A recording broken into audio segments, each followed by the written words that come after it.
Hello and welcome back to the Handy Hoarder. But right now I'm sure you're wondering about these X's here.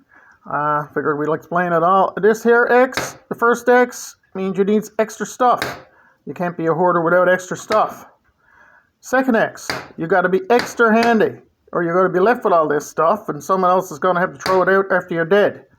This last X over here, this is just an extra X that I threw in just to get more people to click on my video. So all of you guys are expecting to see me naked here today. My apologies. Anyway, this here is a wrench. I used to work at a store that sold wrenches at one point, and they'd come back defective with one end broke off. And the other end is still perfectly good. And they were going to throw them out, and throwing stuff out is basically as appealing to me as a big feed of undercooked bat. So I took them all home, and I cut them off. And I can still use the other end. Nothing wrong with them. Perfectly good. And throw them out. I got a whole bunch of them. And even bigger ones. On there. Fine wrench. Perfectly good. It's going to go in the dump. 1.25 inches. Anyway, it's not what we're here to talk about.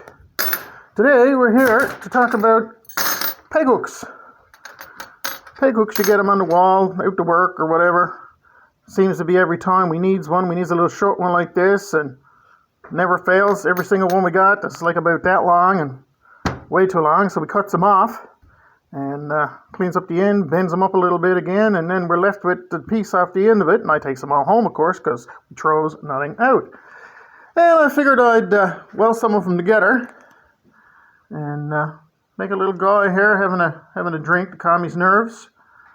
He's made out of a bunch of peg hooks pieces here, just tacked together. Usually just turns the welder up and just gives a little dart. Right? You don't need a whole lot on them to hold them on there. Just tack a whole bunch of those on there. And this here is actually bigger peg hooks and a washer for his head and that sort of thing. And his fingers and stuff are all made out of peg hook pieces that were destined for the dump. And what we got here, we'll just get a few little felt things and just stuck them on the bottom just so it don't scratch up the furniture or whatever. And jam the old bottle of Screech right down in there like that. I left the ends open because every now and then, I mean, you don't want to run out, so what I does, I puts my extra stash in there just in case my nerves is fried and I might have to go for some medicinal stuff, you know. I just grab it out of there, but unfortunately I drank the one that was up here, so I had to put this one up here. But anyway, that's one less thing thrown out. Have a good day.